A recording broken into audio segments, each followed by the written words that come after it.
Vamos a dar gracias, hermanos.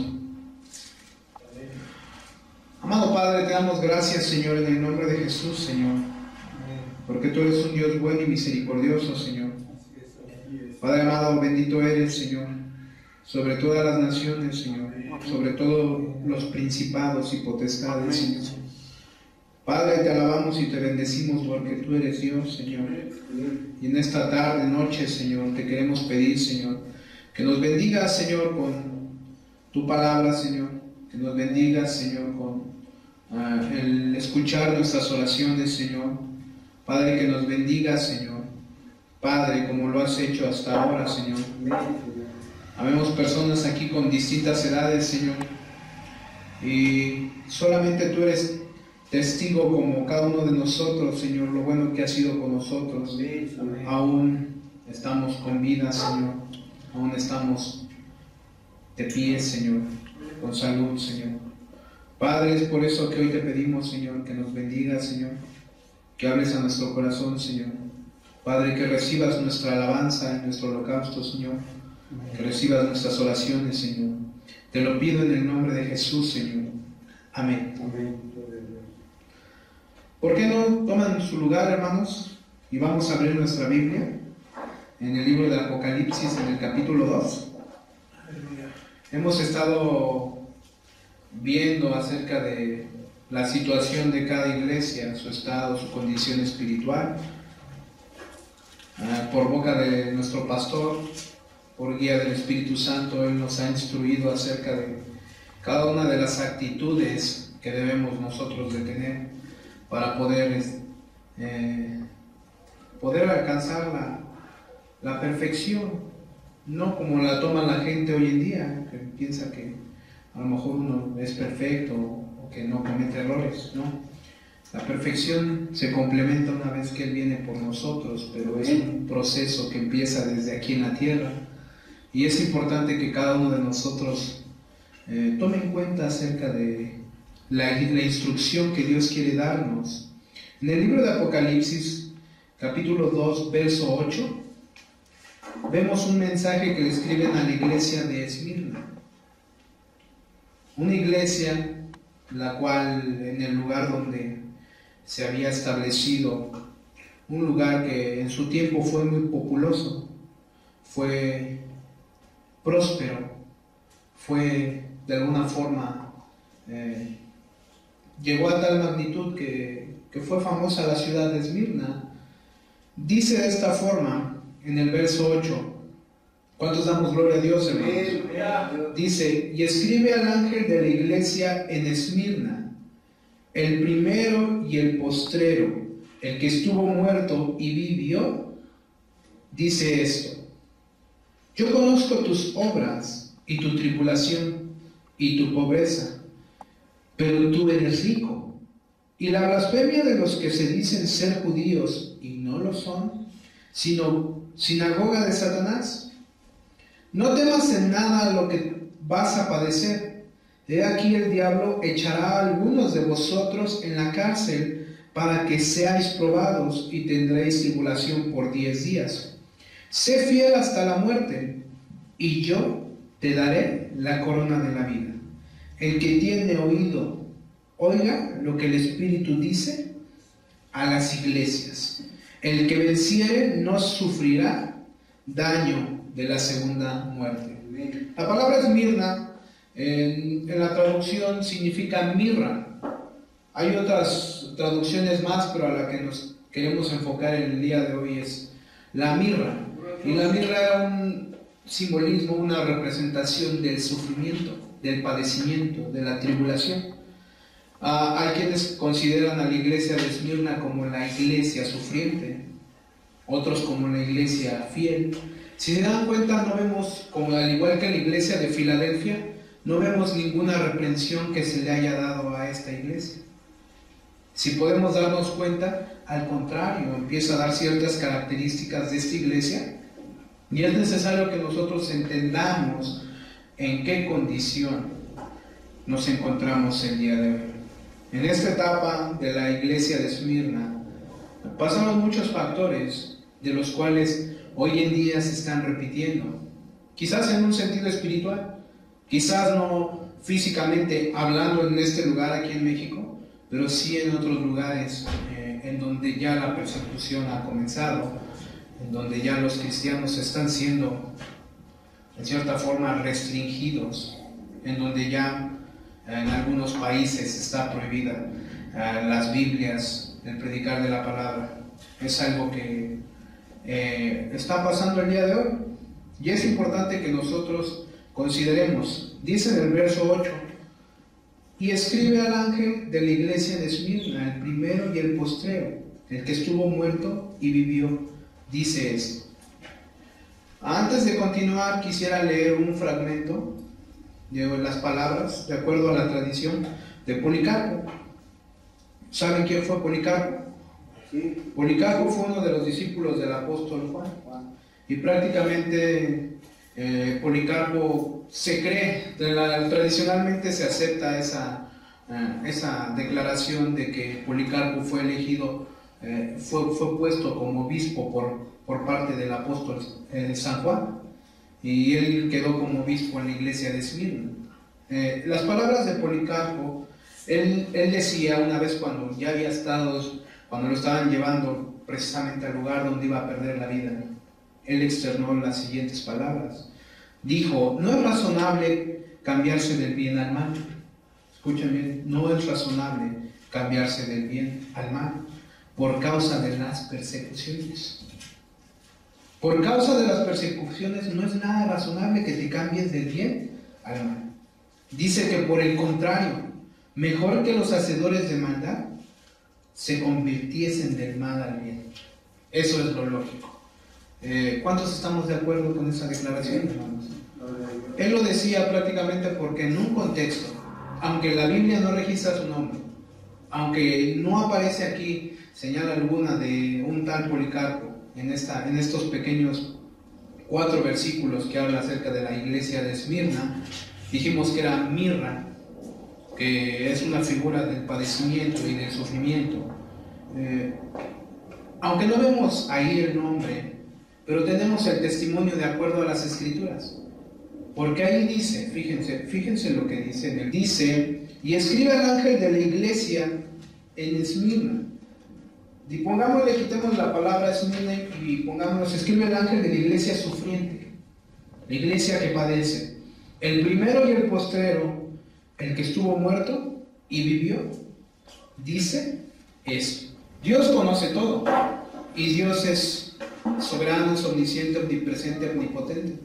Y cuando hace la declaración del que dice el primero y el postrero, no es más que el resultado de la palabra eternidad.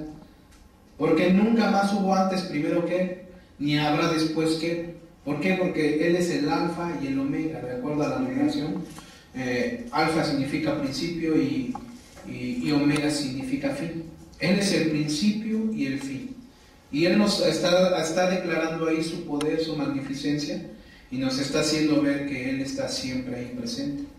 Y recuerden la declaración que le hizo en el capítulo 1 en el libro de Jeremías, al mismo profeta Jeremías: desde el vientre de tu madre yo te conocí. Desde ahí, porque Él es antes que nosotros. Entonces, Él escribe, el apóstol Juan escribe esa parte diciendo: iglesia, Él conoce cuando ustedes empezaron y cuando van a terminar. Él sabe todo tu caminar, hermano que estás aquí. Él sabe desde que empezaste hasta que vas a morir. Él conoce tu destino. Y Él te exhorta a lo siguiente, dice en el versículo 9: yo conozco tus obras y tu tribulación. Así dice, ¿no? Y tu pobreza, pero tú eres rico. Y la blasfemia de los que se dicen ser judíos y no lo son, sino sinagoga de Satanás. Ok, aquí podemos ver que la exhortación del apóstol Juan hacia esa iglesia es: yo conozco que estás padeciendo, yo conozco que estás sufriendo. En el contexto cultural y en el contexto histórico, aunque era una ciudad próspera, las personas eran obligadas, en cierta forma indirectamente, a renunciar a sus trabajos. ¿Por qué? Porque ¿ustedes creen que querían a los cristianos? El imperio de Roma estaba a todo su esplendor. El imperio de Roma era el que gobernaba en todo ese tiempo. El imperio de Roma era el que estaba en la cabeza de los imperios. era el que estaba desarrollando las mejores tecnologías, y el imperio de Roma rechazaba el cristianismo. ¿Por qué? Porque el emperador a sí mismo se hacía llamar Señor. Pero nosotros sabemos que hay otro Señor que es arriba de él, que se llama Jesucristo. Y entonces podíamos ver ahí que las personas tenían que renunciar a sus trabajos por causa en este caso, de la persecución que se había propagado. Y es importante que nosotros consideremos, hermanos, esta iglesia estaba situada en Turquía. Todavía hasta la fecha hay reseñas de que ahí está situada Esmirna. Estaba en Turquía, pero dice que, hablando de los cristianos, había gente muy pobre. Ya habían tenido que renunciar a sus trabajos, habían tenido que negarse a sí mismos, estaban siendo perseguidos y eran muy pobres. Pero aquí la característica que hace resaltar el Señor ahí dice: pero tú eres rico. Gloria a Dios. Y es donde tenemos que nosotros enfocarnos el día de hoy. ¿Cómo estás, hermano? Quizás económicamente estás muy bien, o quizás estás muy mal. Pero entonces, ¿a qué se refiere con la riqueza espiritual? ¿Qué es lo que nos trata de enseñar nuestro Señor Jesucristo a través de estas palabras? Bueno, número uno, vemos dos caracteres aquí: la pobreza espiritual y las tribulaciones. En ninguna parte de las Escrituras vamos a poder en nosotros encontrar que Jesús promete en esta tierra una vida próspera, hablando económicamente, o que Dios promete una vida en la cual no va a haber persecución. Quizás no estamos siendo perseguidos ahorita por la justicia o por causa de predicar la palabra, pero tú sabes muy bien cuántas veces tienes que batallar con tu carácter, con tu forma de pensar. Hermano, yo una cosa sí he entendido, y yo creo que me puedo incluir entre el comentario, y la verdad, muchos de nosotros tenemos nuestra propia forma de cristianismo que hemos formado muy particularmente en nuestra cabeza. Muchos de nosotros hemos formado nuestro propio cristianismo. Muchos de nosotros encontramos argumentos muy válidos en las Escrituras, pero siempre las estamos sacando fuera de contexto. Por ahí dicen es que necesitamos predicar el amor de Dios, y yo creo que el amor de Dios es bueno, pero no es el mandamiento, hermanos. El mandamiento era ir a predicar el Evangelio, y el Evangelio me llama mucho la atención porque cuando Jesucristo viene y empieza a hablar acerca del arrepentimiento, Él les decía que tenían que abandonar su pecado. Cuando Juan el Bautista decía: oh generación de víboras, ¿quién les enseñó a huir de la ira venidera? Y de hacer frutos dignos de arrepentimiento primero, porque ya el hacha está puesta a la raíz de los árboles, y todo árbol que no diese buen fruto lo cortará y será echado ¿a dónde? Al fuego. Y en el libro de San Lucas, a mí me llama mucho la atención porque ahí en ese libro de San Lucas, cuando dice esas palabras Juan el Bautista, como título dice el Evangelio. Pero hoy en día ya está corrompido. No te preocupes, aunque tú te sueltes de Jesús, Él no te soltará. La Escritura dice en San Juan capítulo 15, verso 1 en adelante, dice: yo soy la vid y vosotros el pámpano, y mi Padre el labrador. Y todo pámpano que dé buen fruto, mi Padre lo limpiará para que tenga más fruto. Porque todo pámpano, que no dé buen fruto va a ser cortado y lanzado a tierra, que se seque y después echado al fuego. Porque separados de mí nada podéis hacer.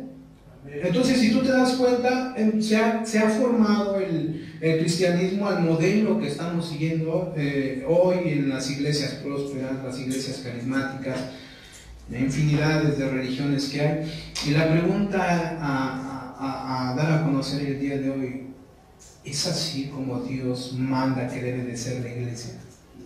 Aquí la iglesia dice que la iglesia era, dice: yo conozco tus obras. Él conocía sus obras y tu tribulación.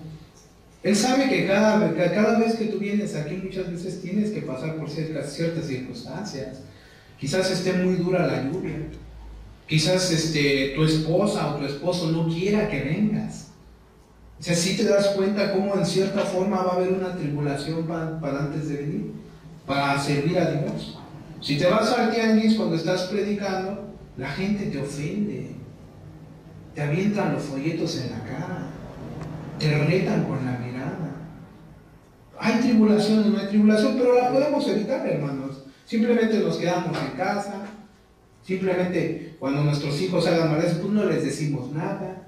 Simplemente cuando nuestra esposa, nuestro esposo estén quebrando los mandamientos de Dios, pues simplemente los dejamos que hagan. Es que Dios es un Dios de paz y nos llamó a santa paz. ¿Será eso el cristianismo, hermanos? No. Muchas veces hemos adoptado esos medios. Entonces, número uno, había tribulación en la iglesia de Cristo. Las palabras de Policarpo eran, en cierta forma, es ilógico cambiarse del bien al mal. No se puede, no se debería de hacer eso. Y es todo por causa de las persecuciones. ¿Por qué? Porque cuando nosotros empezamos a restringir, a estorbar a todos aquellos que hacen la maldad o que somos sal de la tierra, se trata de que sazonemos a esta tierra, que le demos el sabor al cristianismo. Pero viene la persecución, entonces yo me refreno, me evito problemas, evito la tribulación y prácticamente estoy cayendo en un conformismo. Entonces es importante que nosotros consideremos, ¿y por qué lo digo, hermanos? Dice la escritura ahí en el Evangelio según San Juan capítulo 15. Gracias, hermano. En el Evangelio según San Juan capítulo 15, ¿cuántos damos gloria a Dios, hermano? Fíjense en las palabras del Señor Jesús. Estas son palabras de nuestro Señor Jesucristo, y Él advertía a sus discípulos, que fueron esos mismos discípulos que en Mateo 28:20 se les da la indicación de y enseñarles a que guarden las cosas que yo les he enseñado. Y se supone que nosotros aprendimos desde aquella generación. Cuando nosotros vamos a las Escrituras aprendemos de ellos, y dice ahí en el capítulo 15, en el verso 18, dice de esta forma: si el mundo os aborrece, sabed que a mí me ha aborrecido antes que a vosotros. Si fueras del mundo, el mundo amaría lo suyo, pero porque no soy del mundo, antes yo os elegí del mundo, por eso el mundo os aborrece. Pero el mundo te ama, el mundo te aplaude. Estaba viendo el otro día un documental acerca de las estadísticas que hay acerca de jóvenes que están abandonando la iglesia, pero cuando tú vas a ver a los líderes, a los pastores, ahí en Estados Unidos en la cultura son pastores de jóvenes, y en su tiempo alguna vez nosotros tuvimos ciertas personas que querían liderar a los jóvenes, pero cuando tú ves una vida ligera del líder, un joven también lleno de pasiones, un joven que le gusta mucho divertirse, pero no ama a Cristo de la manera como dice la Escritura. Y vemos en esa forma cómo el Evangelio se ha diluido. Vemos cómo no hay el seguir la verdad. Y aquí dice la Escritura que el mundo no te debería de amar, pero imagínate, eres el superamigo de los mundanos. Hermanos, es una verdad. A veces entre nuestra propia familia que dice ser cristiana, cuando tú les pones el Evangelio y dices, es que esto no es correcto, es que la Biblia dice esto, ellos mismos hasta te dejan de hablar a veces. Tus mismos clientes donde trabajas, el mismo lugar a donde vas. Es más, desde que te subes al Chimeco, desde que te subes al metro, yo me acuerdo que me iba desde el metro La Paz, desde el ferrometro La Paz, me iba hasta Pantitlán repartiendo folletos. Hermanos, era un azar, porque desde que sacan los folletos ya la gente te empezó a ver feo. Pero imagínate que tú eres cristiano, pero el mundo ¿cómo te ama? ¿Será una buena señal? No. ¿Será una buena señal, hermanos? Yo pienso que no. Aquí la palabra es que no estoy diciendo que vamos a ser los enemigos de todos. Yo simplemente estoy diciendo que obviamente, ¿por qué le caes mal al vecino? Porque le estás diciendo, oye, no deberías de robar, no deberías de mentir. Oye, deberías de tener una bonita actitud con tu esposa. Oye, considera el matrimonio, vivir en fornicación no es correcto. Obviamente, ¿qué crees que le va a gustar? Es como si le echara, yo creo que por eso nos dijeron que éramos sal, porque le echabas la sal en la herida. ¿Qué es lo que pasa cuando le echas sal en la herida?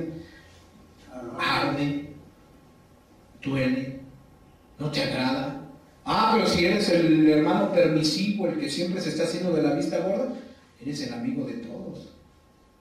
Y es importante, no se trata de hacer enemigos, se trata de que todos aprendamos a guardar las Escrituras como Dios nos lo está mandando. Aquí dice, vuelvo a repetir, en el 18, si el mundo os aborrece, sabed que a mí me ha aborrecido antes que a vosotros. En la tribulación que sufría la iglesia de Esmirna, ellos estaban siendo aborrecidos por causa de la palabra. Ellos estaban siendo aborrecidos porque ellos predicaban el Evangelio. Ellos estaban siendo aborrecidos porque la palabra de verdad moraba en ellos. Entonces, si tú te das cuenta, allí en Juan 17:14, dos capítulos más adelante, dice de esta forma, 17:14 del Evangelio según San Juan. ¿Cuántos damos gloria a Dios, hermanos? Yo les he dado tu palabra y el mundo los aborreció. ¿Por qué los aborreció? Porque hablaban la palabra. Yo les he dado tu palabra y el mundo los aborreció porque no son del mundo, como ¿qué dice? Como tampoco yo soy del mundo. Eso es lo que estaba diciendo Jesucristo cuando estaba orando al Padre, diciendo: Señor, no los quites del mundo, guárdalos. Vosotros están en el mundo, pero no son del mundo. Entonces, cuando regresamos nosotros al libro de Apocalipsis, en el capítulo 2, vamos rápidamente, hermanos, capítulo 2, en el verso 9. Yo conozco tus obras y tu tribulación y tu pobreza, pero tú eres rico. Y la blasfemia de los que se dicen ser judíos y no lo son, sino sinagoga de Satanás. Ahí hablaba, hermanos, a tal grado había llegado la traición de los judíos, que el mismo Mesías les estaba diciendo: ustedes ni siquiera deberían de llamarse judíos. ¿Por qué? Porque los judíos no adoptaban el cristianismo. Y los judíos estaban adoptando las costumbres ¿de quién? De Roma. Y los mismos judíos eran los que señalaban a los cristianos dónde estaban guardados, dónde estaban para que pudieran apresarlos. ¿Y cómo les llama? A ver, Satanás tiene una traducción. Diabolos en el latín, el acusador. Satanás, el engañador, el impostor, el calumniador.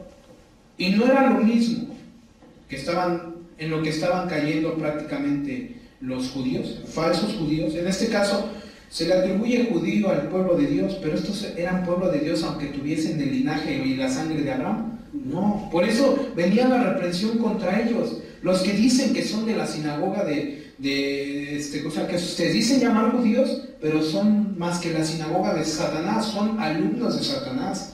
Es gente que entrega a los cristianos, es gente que habla mal de los cristianos. Y es triste porque en medio de nosotros puede haber incluso ese tipo de personas que andan hablando mal de los hermanos, que andan hablando acusando como si, no sé, se deleitase en ver sufrir a los demás. Y es algo que Cristo reprueba. Vayamos a ver más características acerca de esta iglesia sufriente. Fíjense. En el libro de Segunda de Corintios, capítulo 6, en el verso 10, dice de esta forma. Fíjense cómo las recomendaciones del apóstol Pablo a la iglesia son: como entristecidos, mas siempre gozosos. ¿Por qué creen que les decía como entristecidos? Precisamente eran porque estaban siendo atribulados, no solamente en Esmirna, no solamente en Colosas, no solamente en varios distintos. Imagínense, la iglesia cuando le escribe a los colosenses, les habla también a los de la iglesia de la Odisea. Ahí en el libro de Colosenses menciona la iglesia de la Odisea. Y vemos que en este caso a la iglesia de Esmirna le decía: eres pobre, pero eres rica. Y la iglesia de la Odisea, como le decía: dices que eres rica, pero eres una pobre, miserable, ciega y desnuda. O sea, vean el contraste de caracteres que hay dentro de la iglesia. Porque hay algunos, hablo en general, en la iglesia general, hermanos, es necesario que la cizaña crezca junto con el trigo, hermano. Y es bueno que cada día nosotros oremos para el Señor: no quiero ser cizaña.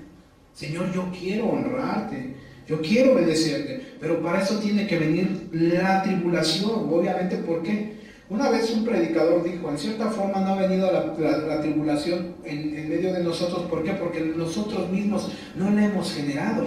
¿A qué voy? No es que vayamos y tentemos a Dios, pero es un hecho, hermanos. Cuando el libro de los Hechos dice que en el lugar más santo se derrama el Espíritu Santo, caen lenguas en fuego en forma de lenguas, bautizan el Espíritu Santo a muchos, dice que por la predicación de Pedro, dice que se convirtieron 3,000. Y de ahí en adelante después eran 5,000. Eran muchos los que predicaban. ¿Qué predicaban, hermanos? ¿La prosperidad? No, hermanos míos, ¿qué haremos? Dice que se compungieron de corazón en el discurso de Pedro, está en el libro de los Hechos, capítulo 2. Ahí dice, se compungieron de corazón y dijeron, varones hermanos, ¿qué haremos? Arrepiéntanse de sus pecados y bautícese cada uno en el nombre del Señor Jesucristo para perdón de pecados. Ahí estaba el Evangelio, hermanos. Hoy no se habla de arrepentimiento, hoy se habla de prosperidad.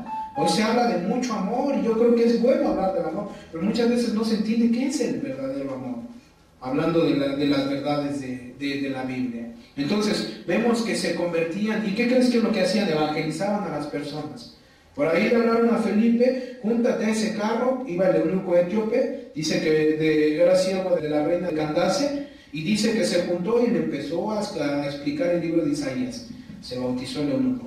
Dice que después fue arrebatado a un lugar que se llama Soto. Y dice que allí empezó a predicar el Evangelio. Y muchos se convertían a Cristo. Y ahí llega Simón el Mago. Y ahí vemos, en el libro de los Hechos de los Apóstoles, vemos cada obra de los apóstoles. Y vemos que eso iba en contra de lo que quería el César. Porque el César que se había proclamado como Señor, el César quería que nada más se le honrara a él. Hoy en día llámale César a tu trabajo, al mundo, a tus modas, a tus pasiones, a la televisión, a la música que escuchas que no glorifica a Dios. Ese puede ser tu Señor. Y Dios quiere que tú abandones todo eso. Y obviamente, si tú vas al tianguis, si tú vas a la calle, si tú en tu mismo trabajo les empiezas a hablar de la palabra y los confrontas en su pecado, ¿te vas a hacer muchos amigos? Te vas a hacer más enemigos. Y va a llegar a tal grado de que si la iglesia tomara fuerza, es un comentario, hermanos, lo dijo alguien más, pero yo lo veo muy bueno el comentario, porque dice, si la iglesia tomara fuerza y fuese y predicase la verdad, créanme, ya estaríamos nosotros siendo quemados. La verdad, fue lo que pasó. Y es necesario que esas cosas vuelvan a repetirse. Pero ¿sabes por qué no pasa? Porque está durmiendo la iglesia, porque estamos durmiendo nosotros. Porque no nos interesa la gloria de Dios. Que ya acabe el sermón, que ya acaben las cargas de oración y vámonos cada quien para su casa. Y qué bueno que así fuera, ¿no? Pero no es así. ¿Por qué? Porque nos están describiendo a través de la iglesia de Esmirna. Aquí dijimos que significaba Esmirna, mirra. Y mirra era la figura de tribulación, sufrimiento. Entonces es importante porque aparte de Filadelfia, a Esmirna tampoco se le reprochó nada. Tampoco se le dijo, oye, estás mal, andas tibio, andas adoptando doctrinas nicolaitas, de Balaam o de Jezabel, no les dijo nada de eso. Ahí dice, como entristecidos, mas siempre gozosos. Como pobres, ¿qué dijimos que era la iglesia de Esmirna? Era pobre, ¿no? Pero el Señor dice, pero enriqueciendo a muchos. O sea, no nada más es, bueno, soy rico en fe, sino que era un tal espíritu que tú contagiabas a los demás. Que cuando tú veías al hermano que estaba en alguna necesidad, ¿le daban la espalda y te ibas? No, lo fortalecías, le dabas para sus necesidades. ¿Eras indiferente ante las necesidades de la iglesia? No, ahí dice que enriqueciendo a muchos, como no teniendo nada, mas poseyéndolo todo. ¿Acaso no poseemos la vida eterna? ¿Acaso no dice que estamos escondidos en Cristo Jesús? ¿Acaso no es nuestro Redentor y Salvador, hermanos? Entonces, ¿cómo deberíamos estar nosotros? Entonces significa, hermano, que tenemos que irnos a la calle y ser como mártires. No, el simple hecho de que en tu casa tú establezcas las verdades de Cristo, el simple hecho que le enseñes a tus hijos las verdades de Cristo, el simple hecho que no te canses de hablar el Evangelio como le dijeron a Timoteo, le dijeron, predica a tiempo y afuera de tiempo. Con que hagas esas cosas te van a ofender, te van a insultar, te van a bofetear, te van a decir muchas cosas, pero tú siempre vas a estar gozoso. ¿Por qué? Porque hay un galardón. Y era la actitud que tenía la iglesia de Esmirna, una actitud de sufrir. Vamos a ver ahí en Romanos 12, hermanos, rápidamente, unos libros atrás. 12 dice de esta forma: gozosos en donde, cuando tengas mucho dinero, cuando tengas mucha salud. ¿Alguien me puede decir qué significa esperanza? Es como una convicción de que todo va a estar bien. Cuando Dios dice que estará con nosotros todos los días de nuestra vida hasta el fin del mundo, o sea, Él no se equivoca. Tú te agarras de esa esperanza y dices, el Señor dijo que iba a estar conmigo todos los días hasta el fin del mundo. Y si de repente hay un temblor, si de repente hay un incendio, si de repente empiezan a matar a los cristianos, tú tienes esa esperanza. Cristo dijo que me iba a guardar. Cristo dijo que iba a permanecer delante de mí y yo iba a estar permaneciendo delante de Él. ¿Acaso no dice la Escritura, quién me separará del amor de Cristo? Hambre, tribulación, ni ángeles, ni principados. Y empieza a dar una lista larga. Esa es la actitud a la que tenía que estar la iglesia. Amados hermanos, no es más que una exhortación. Aquí no está diciendo que ustedes están mal o que están bien. Aquí la exhortación es, si tú estás en esa actitud, gloria a Dios, porque hay un galardón. Si tú estás padeciendo por causa de Cristo, gloria a Dios. Si has dejado de padecer por causa de Cristo y ahorita tú estás, sí, es que la verdad yo he estado dándole sus acariciadas al mundo, he estado dando sus besitos al mundo. Entonces es tiempo de que cambies tu actitud y de que prosigas hacia la meta. Hermanos, podemos tener mucho dinero, pero el simple hecho de que tú compartas con el que no tiene, hermanos, no estamos hablando de la prosperidad. Estamos hablando con los necesitados. Hay misiones, hay gente que tú sí puedes apoyar. Hablo en general. Ok, el simple hecho de hacer eso, aunque tú estés bien económicamente, tú eres partícipe del sufrimiento de los demás. Y no dice la Escritura sobrellevar las cargas los unos de los otros. A eso tenía que llegar tal actitud como la iglesia de Esmirna. Ahí dice, dijimos 12:12. Dice, gozosos en la esperanza, sufridos en la tribulación. Entonces, ¿sí va a haber tribulación? Sí, tiene que haber tribulación. Dice, constantes en qué. ¿Para qué se estableció este día? Para la oración, cargas de oración, hermanos. Entonces, es importante que consideremos. Ahora, vamos a hacer rápido un recuento. La iglesia de Esmirna era una iglesia sufrida y era pobre. Esa palabra pobre significa era humilde. Era una iglesia en las cuales no importaba su situación, siempre andaban ayudando a los demás. Hermanos, y si era así su actitud, es necesario que aquí el Señor les diga, bueno, son sufridos y son pobres, aunque eres rica, pero no predicas, pero no llegas a apoyar a tus hermanos a arreglar el lugar donde se va a celebrar el culto a Dios. No es necesario decirles eso, porque desde que sufren, obviamente ya está involucrando todo eso. Ya está involucrando que te va a costar también muchas veces tu dinero. Muchas veces te va a costar tu tiempo, horas de sueño, hermanos. No sé, yo me acuerdo que estaba acostumbrado a dormir 9, 10 horas. Y a veces nada más duermo 4 o 5 horas y quizás se la pasa viendo videos. Bueno, cada quien sabe lo que hace con su tiempo, hermanos. Pero es un hecho, ya no es lo mismo.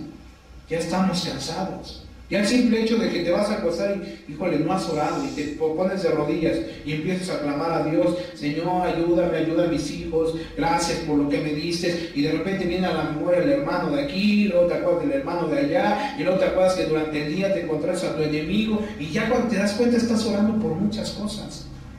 Esa era una actitud de una persona que sufría, y no es, ya quiero acabar la oración para dormir. No, hermanos.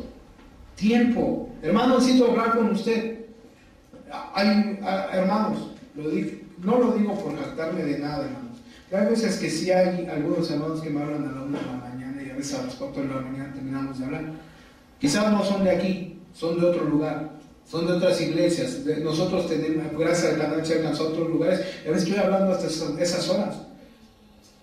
Y es cansado, y yo puedo decir, mañana veamos, hermano, déjame dormir. No puedo hacer eso, porque Él me está pidiendo ayuda y de alguna forma yo tengo que brindarla si está en mi alcance, hermanos. Entonces, y yo creo que no nada más a mí, yo creo que a muchos de ustedes les han hablado. Oye, hermano, ¿me puede dar un consejo? Y a lo mejor tú llevas prisa. No, tú tienes que tomar, a ver, hermano, dime, si te puedo ayudar, con la gracia de Dios te ayudo. Era una actitud de no ver por nosotros mismos, sino ver por los demás. Era la actitud que tenía la iglesia de Esmirna. Entonces ahí dice que iban a ser constantes en oración. Ahora, fíjense, allá en el contraste de pobre, vamos a ver primera de Timoteo 6:18 rápidamente. ¿Cuántos damos gloria a Dios, hermanos? Primera de Timoteo, en el capítulo 6, verso 18. Una instrucción que le dan a Timoteo, al joven pastor, dice de esta forma: que hagan, ¿qué cosa? ¿Mal? Bien. que sean ricos en buenas obras, dadivosos, generosos, atesorando para sí buen fundamento para lo porvenir, que echen mano de la vida eterna. En el 17, ¿a quiénes les habla? Aunque si agarramos esa palabra, bueno, ¿qué dice? A los ricos de este siglo manda que no sean altivos ni pongan la esperanza en las riquezas. Rico que estás oyendo a través de la web, rico que escuchas y que te has ensoberbecido, que has planeado para ti mismo. Hermano, aquí dice que no pongas tu esperanza en las riquezas. El hermano Jesús nos mandaba ayer una foto en el grupo donde pone la figura de la muerte y un individuo que trae sus maletas lleno de billetes y aparte tiene más dinero a un lado, como dando un mensaje. A ver, ya vine por ti, ¿a dónde llevas eso? Yo ya te voy a llevar al juicio, deja eso, yo te voy a llevar nada más a ti. ¿Y para qué pusiste tu confianza en el dinero? O sea, y eso lo mandan los ricos. Ahora, a nosotros, aunque no tengamos dinero, no significa que por eso nosotros no vamos a hacer el bien, ¿o sí? Dice ahí que no pongan su esperanza en las riquezas, las cuales son inciertas, sino en el Dios vivo. Que pongamos nuestra esperanza siempre en el Dios vivo, que nos da todas las cosas en abundancia para que las disfrutemos, que hagan bien. Eso ya le hablan a la iglesia en general, que hagan bien, que sean ricos en buenas obras, dadivosos, generosos. Ay, hermano, pero es que yo no tengo para comer. ¿En serio no tendremos para comer? Sí tenemos, hermanos. De hecho, en Isaías 58, cuando habla acerca del ayuno del alma, no dice que le compres un pan al hambriento. ¿Qué dice? Comparte tu pan con el hambriento. No dice que se lo quites a tus hijos y se lo des al hambriento. Dice que tú, de tu pan, de lo tuyo. Pero no tengo mucho, pues no importa, pártelo a la mitad, Dios lo multiplicará, y si no, pues gloria a Dios. A lo mejor hace mucho que no hemos ayunado y es tiempo de que empecemos a capacitar nuestro cuerpo, hermanos. Hemos tenido necesidades en la iglesia y es necesario que demostremos, no al hombre, sino a Dios. Señor, en esa gratitud en la cual tú me has salvado, permíteme, concédeme, por favor, te suplico, hazme partícipe de poder ayudar a mis hermanos. A lo mejor, Señor, no tengo mucho, pero tengo esto, lo puedo vender y puedo ayudar a mi hermano. O tengo esto, aquello, puedo vender algo, pero voy a ayudar. Pero si nada más me quedo ahí como, es que yo no tengo. Es que, pues, lo siento mucho, pues es que yo trabajo al día, o yo fui llamado, ustedes deberían de darme. Tampoco es correcto, hermanos. Quizás en su tiempo algunos de nosotros pensamos así, pero ahorita ya no, ya es tiempo de madurar, y es tiempo de que nosotros demos, no nos cansemos de hacer el bien, porque a su tiempo segaremos si no desmayamos, lo dice la Escritura, lo dijo el apóstol Pablo.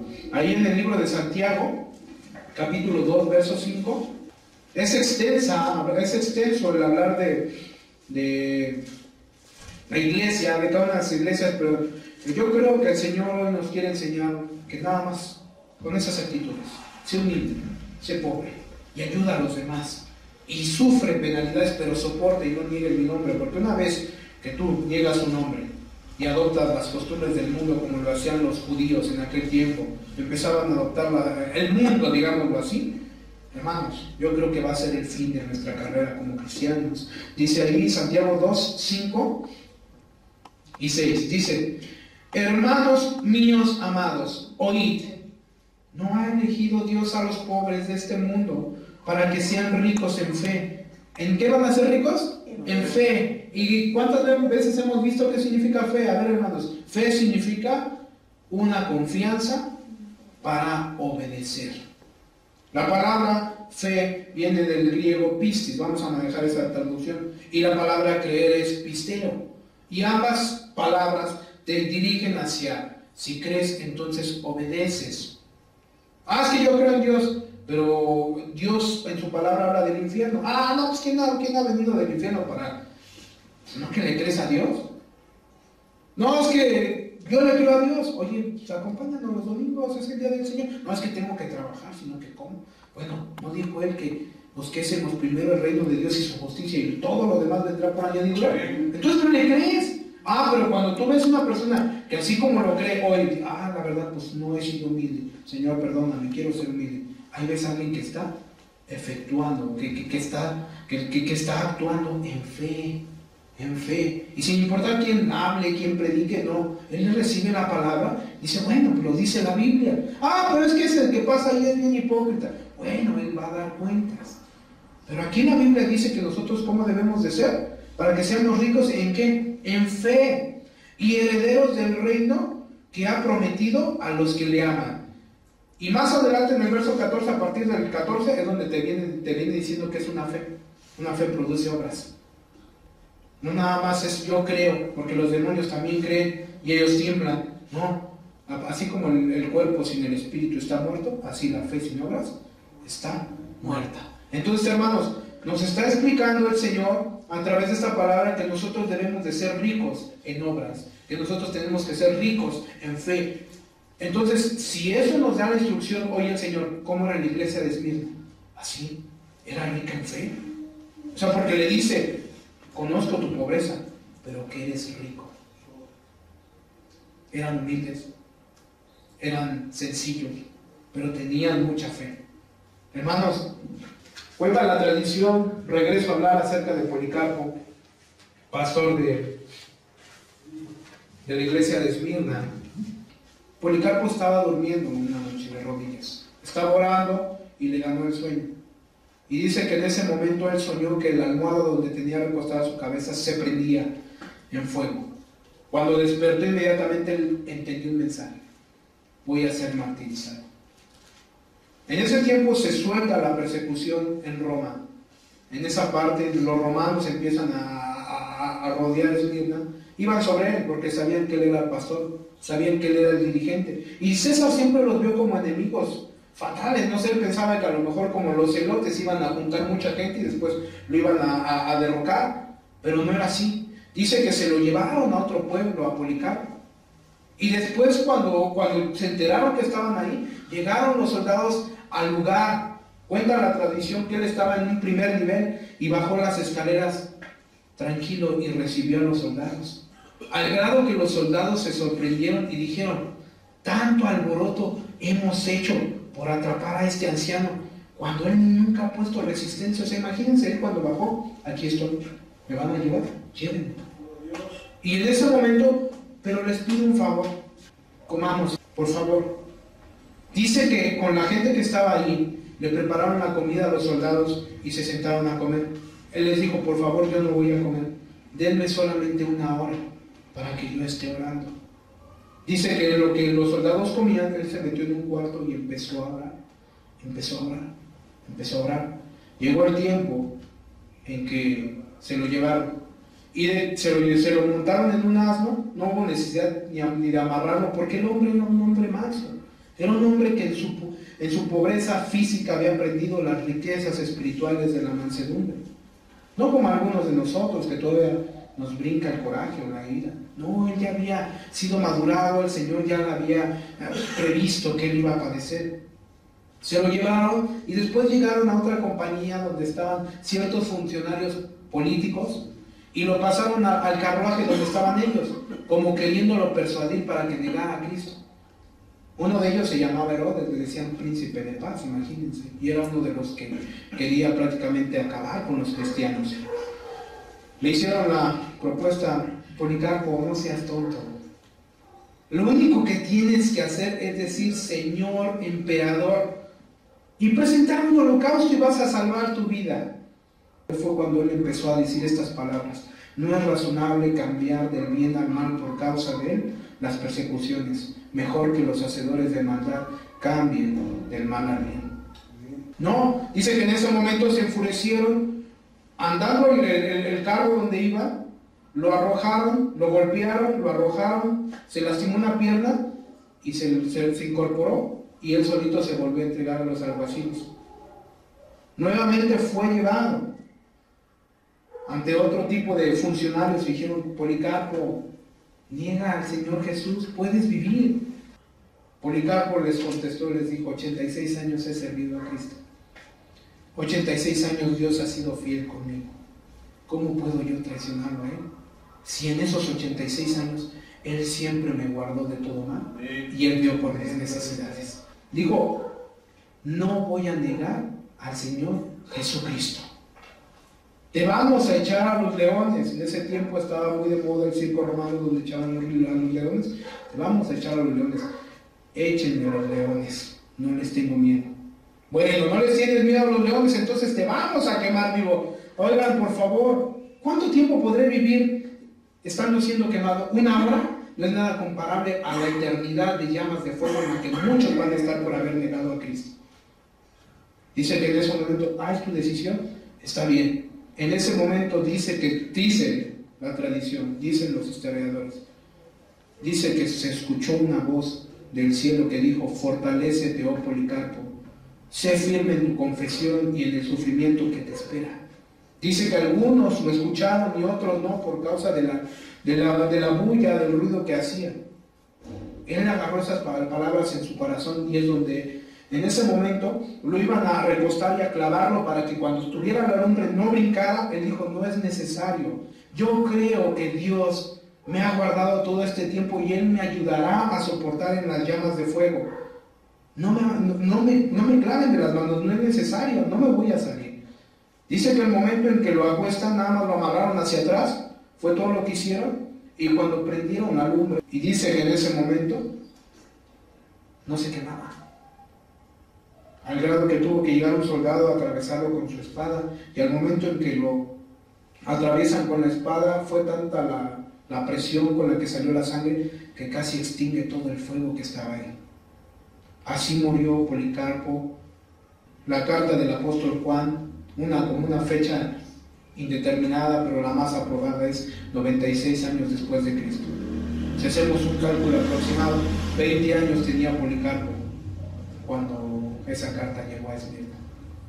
Y desde esa edad hasta la edad en la que murió, ahí dice que él permaneció fiel. Ahí dice que él no negó a Jesús. Ahí dice que él, aunque era pobre, pues, sufrieron mucha persecución.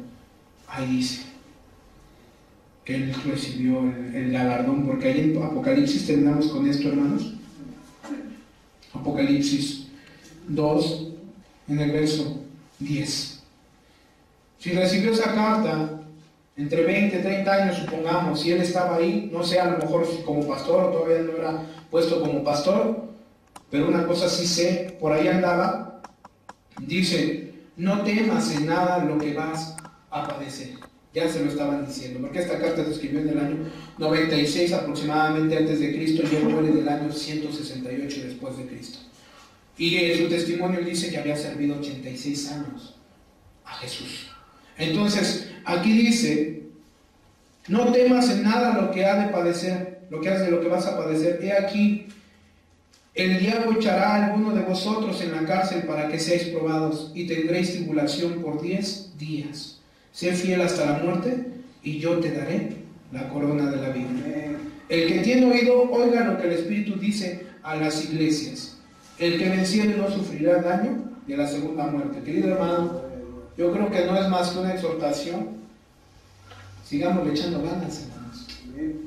Si hay cosas que no hemos hecho bien, Dios es bueno para perdonar. Dice la Escritura que si alguno hubiese cometido pecado, abogado tenemos para con el Padre, a Jesucristo el justo.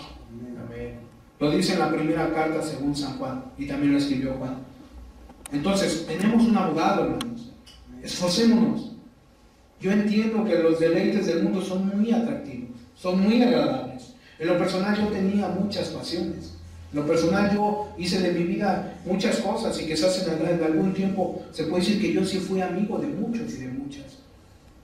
Pero una vez que vino la verdad a mí, hermanos, yo solamente quiero ser amigo de Cristo y de mis hermanos. Porque la Escritura dice que no hay mayor amor que este, que uno dé su vida por sus hermanos, por sus amigos. Entonces, hermanos, es una exhortación para que nosotros busquemos vivir así, perseverantes en oración. Sí, tribulados, sí, pero gozosos. En problemas, claro, te vas a meter en muchos más problemas, y más cuando les hablas la verdad al mundo impío que está allá afuera. Pero ten ánimo. Y si no lo has hecho, y si tú has atesorado para ti y has pensado acomodarte en esta tierra, yo te sugiero: arrepiéntete. Porque al final de cuentas, Pablo lo dijo cuando él fue apedreado. Él dijo: es necesario que a través de muchas tribulaciones entremos al reino de los cielos. Y dice que él, después de que fue apedreado, fue las palabras que le dijo a la iglesia cuando la iglesia estaba espantada. Y él llegó, yo imagino que pues, en unas semanas no se han de haber quitado esas pedradas que le dieron, pues, al grado que creían que estaba muerto. Y cuando lo vieron, yo creo que lo vieron, no lo han de haber visto todo deforme, a lo mejor con chichones, chipotes, con el ojo cerrado. Hermanos, es necesario que a través de muchas simulaciones entremos al reino de los cielos. Jóvenes que están aquí presentes, echen ganas. El mundo es muy deleitoso, pero aquí hay una promesa. Dice que les dará la corona de la vida. Entonces, si es el momento de renunciar a las cosas del mundo, es el momento. Porque no sabemos si el día de mañana nosotros seremos entregados a aquel fuego del cual Policarpo dijo, y lo dice la Biblia, no se apagará nunca. ¿Por qué no nos ponemos de pie, hermanos? Vamos a iniciar la alabanza, por favor. Y damos gloria a Dios, hacemos una oración. Amado Padre, te damos gracias en el nombre de Jesús por tu palabra. Bendice esta tu iglesia. Gracias por tu palabra, gracias por tu amor, gracias por tu misericordia, Señor. Ayúdanos, Señor, a permanecer fieles, Señor, firmes, constantes en la oración, Señor. Padre, constantes y ricos en buenas obras, Señor, para que tu nombre sea glorificado, Señor. Gracias te doy por la vida de cada uno de los que están aquí presentes en el nombre de Jesús. Amén. Gracias.